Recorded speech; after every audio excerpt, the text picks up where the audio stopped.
Hello, friends. This is Beata Seweryn-Reid. Welcome back to Meaningful Conversations Live with Beata. I'm so happy to see you here. For everyone who is following me and joining me every Tuesday at noon during that show, I appreciate your support. If you are someone new, I'm Beata, I'm coach, I'm speaker, and I'm a life lover and supporter. I love to support you in your growth. That's why I invite you to stay with me during this show, please. I bring every week wonderful people, change makers that will show you how to improve your life, how to bring more happiness, and how to navigate your uncertainties.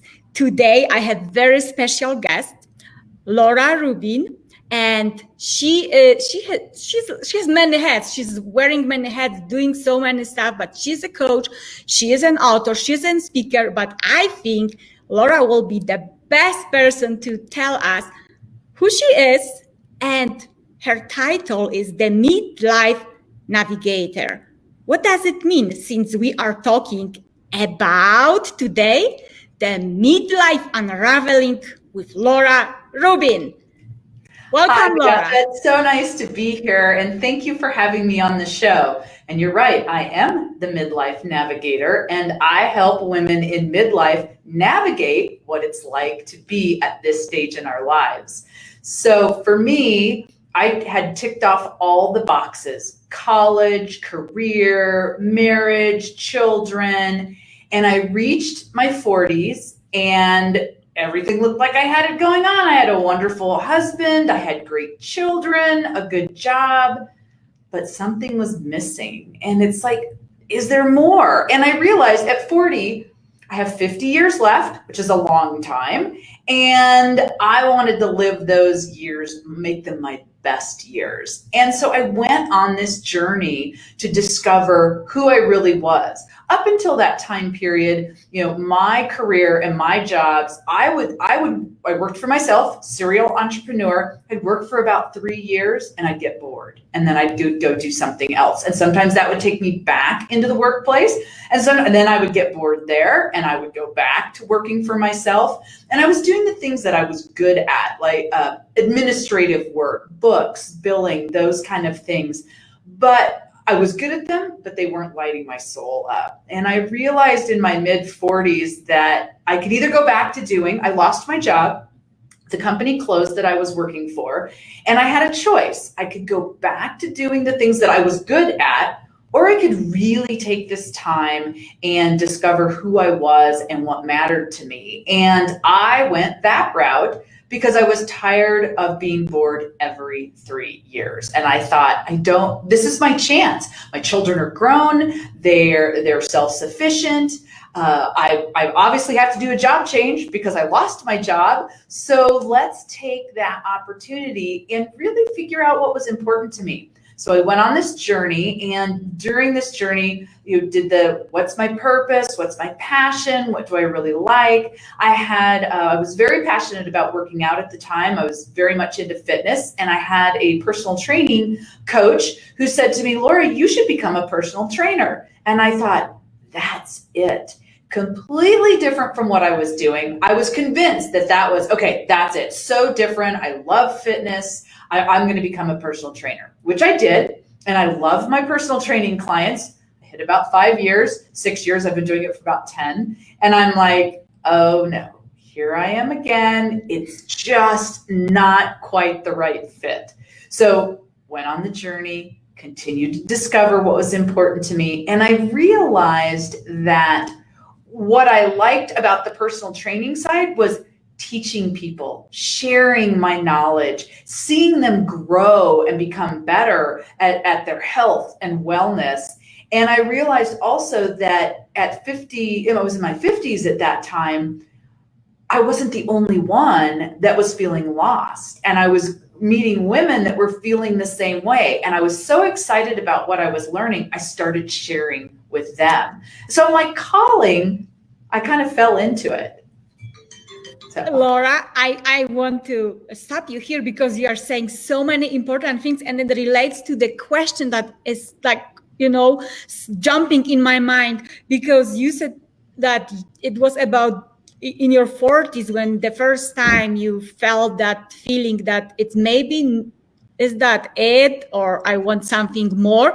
So from what you are saying, what are the signs other than the age and this, this feeling, uncomfortable feeling that sometimes we cannot even name what it is, that would tell our viewers that that there is a time to work, or at least to look at this midlife crisis? Or how do I know that I reached that point?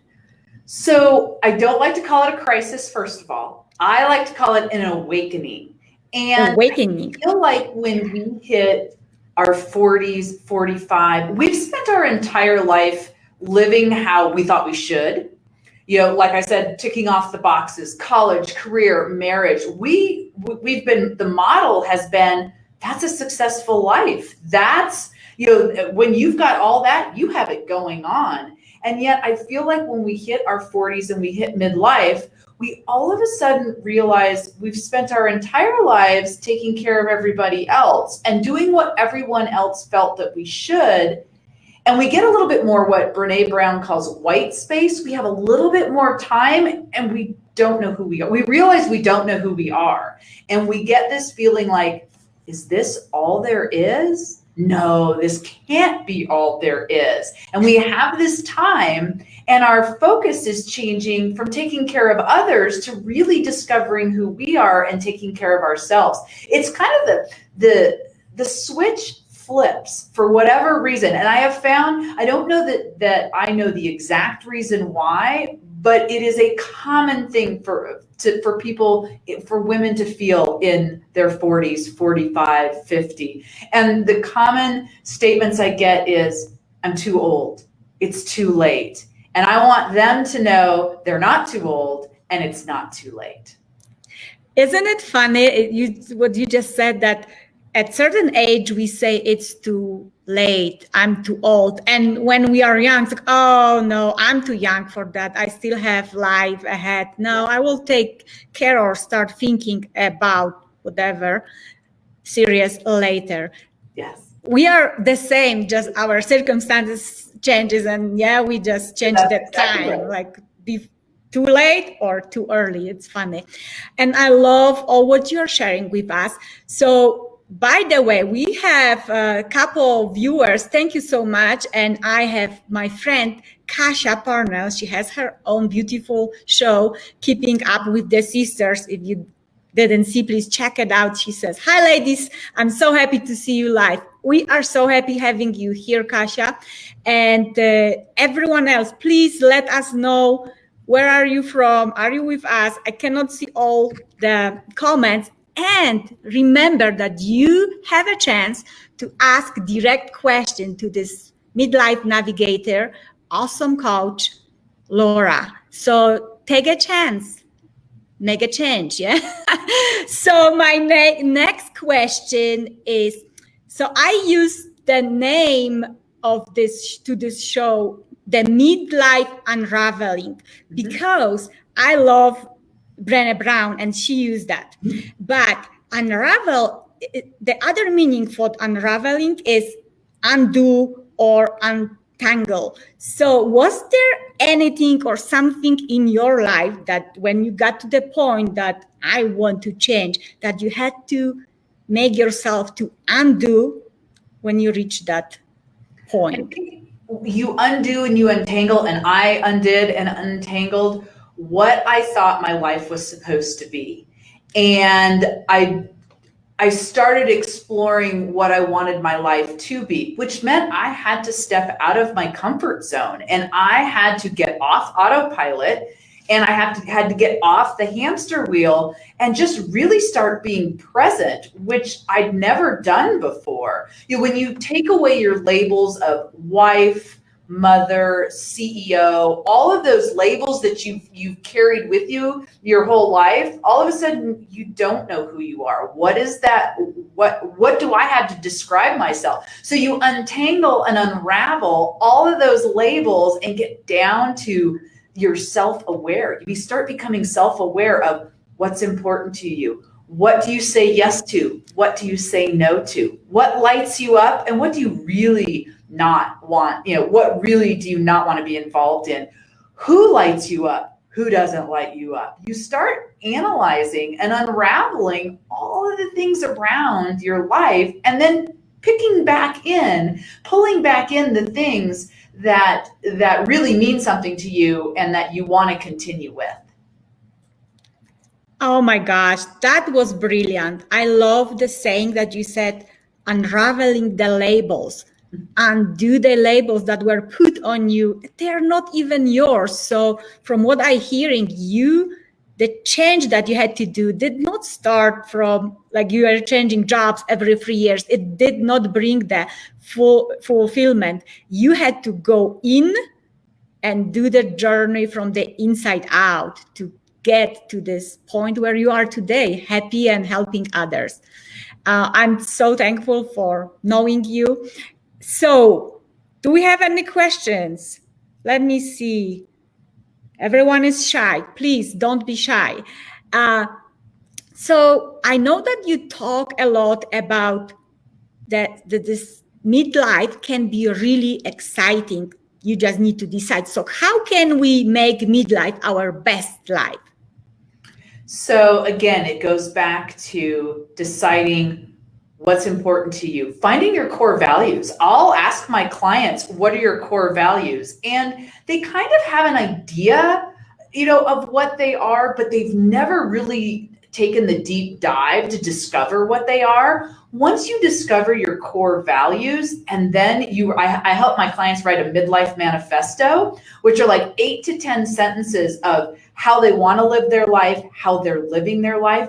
Now you've got this roadmap. You've got these core values and these life statements, and you can look at what's going on in your world around you. You can look at the decisions that you have to make and base them all off of what you've learned about yourself. Now your yeses really become yeses. Your no's are easier to make. You don't live in that limbo of, is that a yes? Is that a no? I don't know if I want to do this. You go and you look, does this match my core value? Does this match one of my manifestos, my midlife manifesto statements? And if it's a yes, you head full steam ahead. If it's a no, then you say no. And you don't feel guilty about those no's because you're very confident in who you are and what you stand for. Wow. So this is all true. I am on this journey, but for people who are still scared because they are confused, am I already there? Maybe it's too early or too late for change.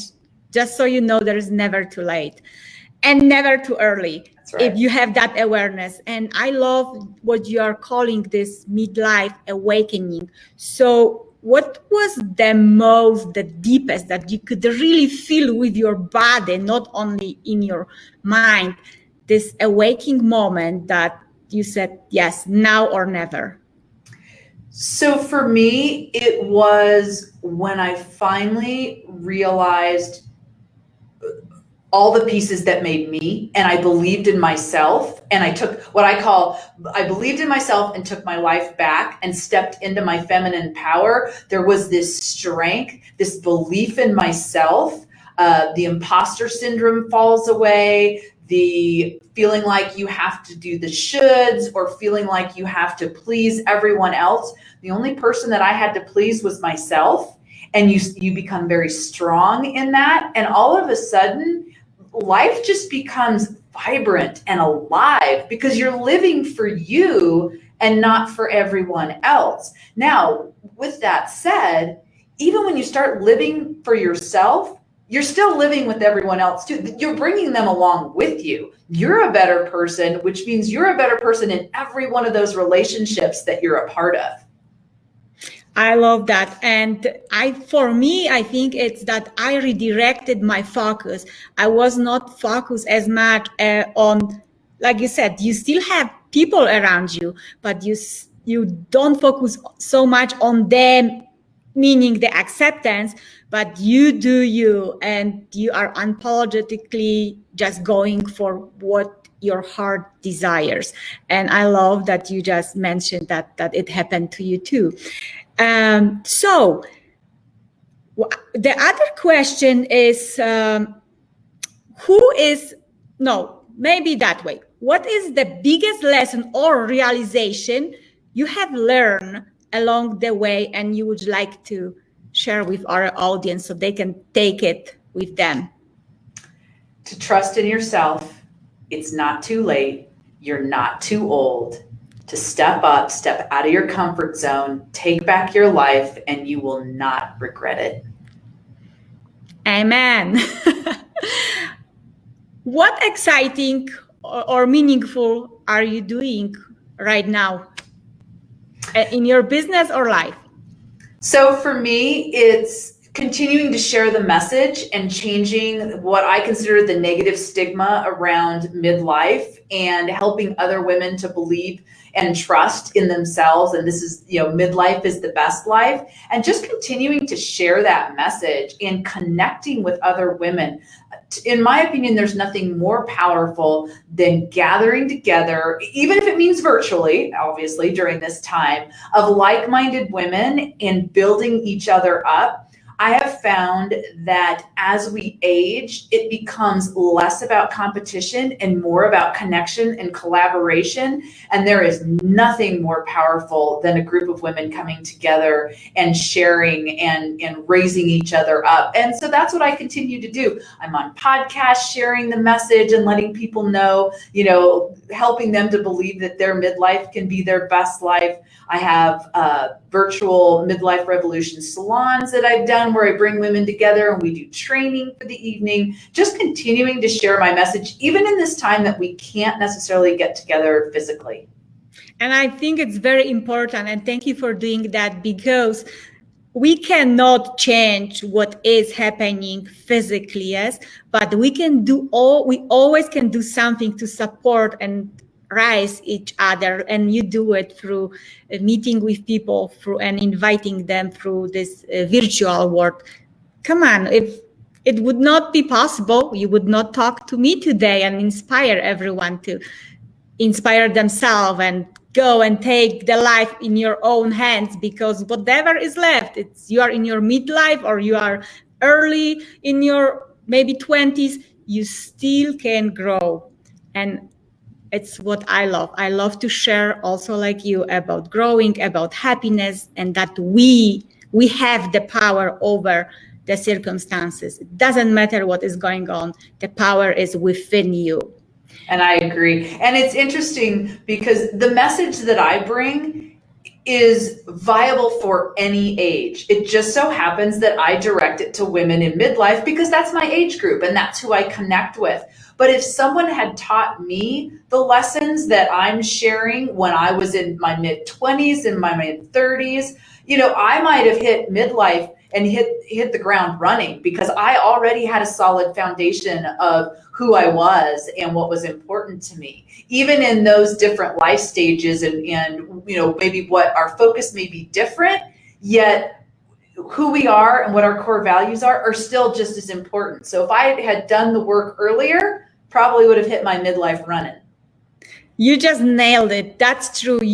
There's never too late and never too early for awakening. And if you awaken in your mid-20s, or I don't know, I just met in one of the groups, gentleman, he's 17 years old and he's like so aware. I was like, oh my gosh, if I would awaken at your age, where I would be today. Yes. So exactly. There is all the world and the universe is working for you. You just need to say yes to it. That's exactly right.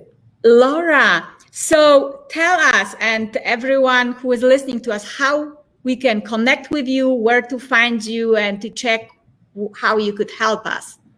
So you can find me on the web at lauramarierubin.com. On Facebook, I have a Midlife Revolution Facebook group for women in their midlife, and we talk about issues that are going on. I share training in there, so that's a great way to connect with other women in midlife, like we talked about. I also am on Instagram and LinkedIn at Laura Marie Rubin. Thank you so much. And we will, of course, post all the links under the video so you can easily go and find Laura. Laura, thank you so much for being here with me today. Thank you for what you do, not only for women, but entire world, with your message, with your teachings, and with who you are, the kind and sharing human. I love you so much. And Thank you, I hope... Beata. Thank you. And I hope you will be back in couple weeks, couple months, and you can share the other part of your story, because I know that you have a huge experience and huge story that we just don't have time to go deeper in there. But you, everyone who's yes, and everyone who is listening, you have a chance to go and read and learn deeper about Laura under lauramarierubin.com, and also the other links that I will post under the video. Thank you for being here, everyone, with me today. I see Alan, Bożena, Kasia. Kasia was the one who left a comment. Isabella, Anna, yes, Wes, we have 2 gentlemen. So yes, gentlemen, this message is for you as well. It's not just for women. I think we are just more aware of it sometimes because we care. Yeah, I think, I mean, at least in my case, more women is aware of their midlife than men. There's like, oh, okay.